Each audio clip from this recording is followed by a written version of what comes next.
ತ್ರಿವರ್ಣ ತಾರಾಲಯಕ್ಕೆ ಸ್ವಾಗತ. ನಾನು ಪವಿತ್ರ ಗೌಡ.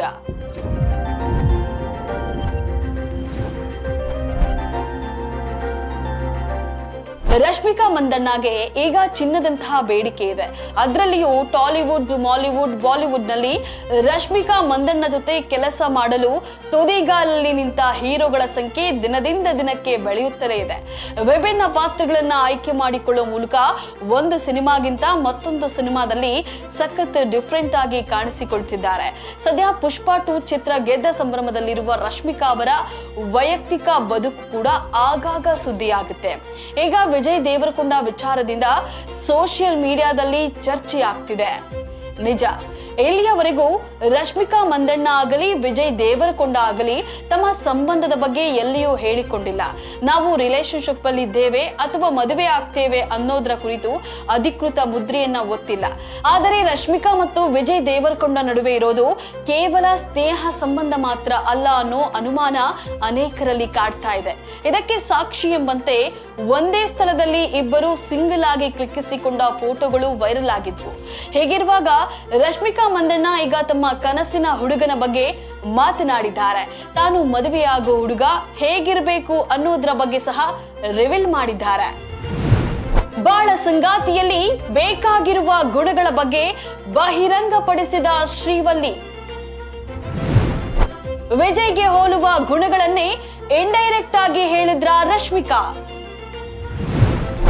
ರಕ್ಷಿತ್ ಶೆಟ್ಟಿ ಬಳಿ ಈ ಕ್ವಾಲಿಟೀಸ್ ಇರ್ಲಿಲ್ವಾ ಅಂತ ಹೇಳಿ ನೆಟ್ಟಿಗರಿಂದ ತರಾಟೆ. ಹೌದು, ಖಾಸಗಿ ಚಾನೆಲ್ ಒಂದಕ್ಕೆ ನೀಡಿದ ಸಂದರ್ಶನದಲ್ಲಿ ಪ್ರೀತಿ, ಮದುವೆ, ಸಂಗಾತಿಯ ಬಗ್ಗೆ ಮಾತನಾಡಿದ್ದಾರೆ. ಜೀವನದ ಪ್ರತಿಯೊಂದು ಹಂತದಲ್ಲಿ ನನಗೆ ನನ್ನ ಸಂಗಾತಿ ಜೊತೆ ಇರಬೇಕು, ನನಗೆ ನನ್ನ ಹುಡುಗನಿಂದ ಭದ್ರತೆ, ಸಹಾನುಭೂತಿ ಬೇಕು ಎಂದು ಹೇಳಿದ್ದಾರೆ. ಮುಂದುವರೆದು ನನ್ನ ಕೈ ಹಿಡಿಯುವ ಹುಡುಗ ನನಗೆ ಗೌರವವನ್ನ ನೀಡಬೇಕು. ಯಾಕಂದ್ರೆ ಸಂಬಂಧಗಳಲ್ಲಿ ಒಬ್ಬರನ್ನೊಬ್ಬರು ಗೌರವಿಸಿದಾಗ, ಪ್ರಾಮಾಣಿಕವಾಗಿದ್ದಾಗ, ಕಾಳಜಿ ವಹಿಸಿದಾಗ ಜವಾಬ್ದಾರಿ ಇರುತ್ತೆ. ಸಮಾನ ಮನಸ್ಕರಾಗಿರುವ ಯಾರ ಜೊತೆಯಾದ್ರೂ ಕೂಡ ನಾನು ಇರಲು ಬಯಸ್ತೇನೆ ಅಂತ ಹೇಳಿಕೊಂಡಿದ್ದಾರೆ. ಹೊಂದಾಣಿಕೆ ಇಲ್ಲದಿದ್ರೆ ಜೊತೆಯಾಗಿ ಬದುಕಲು ಸಾಧ್ಯವಾಗೋದಿಲ್ಲ ಅನ್ನೋದನ್ನ ಸ್ಪಷ್ಟಪಡಿಸಿದ್ದಾರೆ. ಅಲ್ಲದೆ ಜೀವನದ ಪ್ರತಿಯೊಂದು ಹಂತಗಳಲ್ಲೂ ಜೊತೆ ನಿಲ್ಬೇಕು. ಕೇವಲ ಸುಖದಲ್ಲಿ ಮಾತ್ರವಲ್ಲ, ಕಷ್ಟದಲ್ಲಿ ಕೂಡ ಅವರು ನಮ್ಮ ಜೊತೆ ಇರಬೇಕು. ಬಂಡೆಯಂತೆ ಸದಾಕಾಲ ನಿಲ್ಲಬೇಕು. ಗಟ್ಟಿಯಾದ ಬಾಂಧವ್ಯವೇ ಪ್ರೀತಿ ಎಂದು ಹೇಳಿದ್ದಾರೆ. ಇಷ್ಟೆಲ್ಲ ಪ್ರೀತಿ, ಮದುವೆ, ಸಂಬಂಧದ ಬಗ್ಗೆ ಮಾತನಾಡಿದ ರಶ್ಮಿಕಾಗೆ ಕನ್ನಡಿಗರು ತರಾಟೆ ತೆಗೆದುಕೊಂಡಿದ್ದಾರೆ. ಯಾಕೆ ಈ ಗುಣಗಳೆಲ್ಲ ನಮ್ಮ ರಕ್ಷಿತ್ ಶೆಟ್ಟರಲ್ಲಿ ಇರ್ಲಿಲ್ವಾ? ಹಾಗಿದ್ರು ಯಾಕೆ ಅವರನ್ನ ಬಿಟ್ಟು ಹೋದ್ರಿ ಅಂತ ಹೇಳಿ ಒಂದಿಷ್ಟು ಮಂದಿ ಕಿರಿಕ್ ಬೆಡಗಿಯನ್ನ ಹಿಗ್ಗಾಮುಗ್ಗ ಜಾಡಿಸಿದ್ದಾರೆ.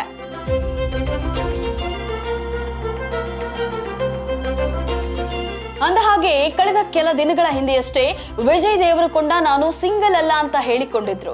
ನನಗೆ ಈಗ 35 ವರ್ಷ, ನಾನು ಇನ್ನು ಒಬ್ಬಂಟಿಯಾಗಿದ್ದೇನೆ ಎಂದು ನಿಮಗೆ ಅನ್ಸುತ್ತಾ? ನಾನು ಒಬ್ಬರನ್ನ ಪ್ರೀತಿಸ್ತಾ ಇದ್ದೇನೆ. ಪ್ರೀತಿಸೋದು ಹೇಗೆ ಅನ್ನೋದು ನನಗೆ ಗೊತ್ತು ಅನ್ನೋದ್ರ ಮೂಲಕ ರಿಪೋರ್ಟರ್ ಕೇಳಿದ ಪ್ರಶ್ನೆಗೆ ಉತ್ತರವನ್ನ ನೀಡಿದ್ರು.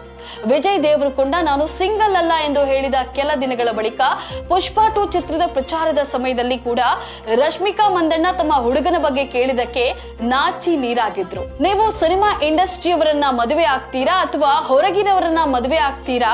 ನೀವು ಕ್ಲಾರಿಟಿ ಕೊಟ್ರೆ ನಾವು ಹುಡುಗನನ್ನ ಹುಡುಕ್ತೇವೆ ಎಂದು ನಿರೂಪಕರು ಕೇಳಿದ ಪ್ರಶ್ನೆಗೆ ನಸು ನಕ್ಕಿದ ರಶ್ಮಿಕಾ ಎಲ್ಲರಿಗೂ ಈ ವಿಷಯ ಗೊತ್ತು ಅಂತ ಹೇಳೋ ಮೂಲಕ ತಮಾಷೆಯ ನಗೆಯನ್ನ ಹಾರಿಸಿದ್ರು.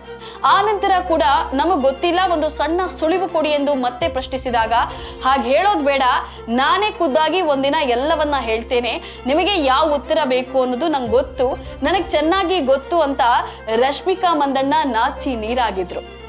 ರಶ್ಮಿಕಾ ಸದ್ಯ ದೇಶದ ಬಹುಬೇಡಿಕೆಯ ನಟಿ. ಈಕೆಗೆ ಸದ್ಯಕ್ಕೆ ಬಾಲಿವುಡ್ ನಿಂದ ಬಂಪರ್ ಅವಕಾಶಗಳು ಅರಸಿ ಬರ್ತಿವೆ.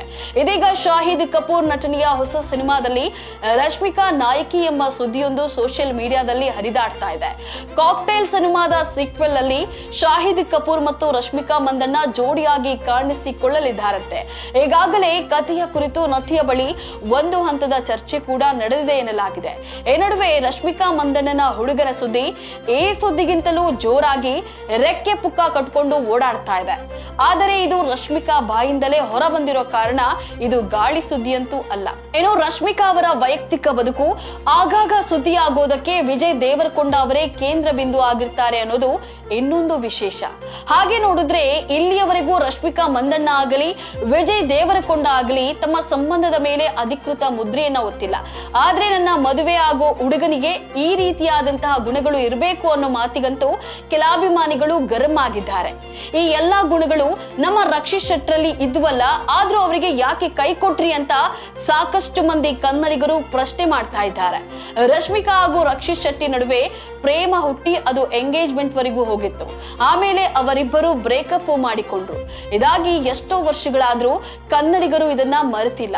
ಇಂದಿಗೂ ರಶ್ಮಿಕಾ ಇಂತ ಮಾತು ಹೇಳ್ದಾಗ್ಲೆಲ್ಲ ನಮ್ಮ ಹುಡುಗನನ್ನ ಯಾಕೆ ಬಿಟ್ಟು ಹೋದೆ ಅಂತ ಹೇಳಿ ಪ್ರಶ್ನೆ ಮಾಡುತ್ತಲೇ ಇರ್ತಾರೆ.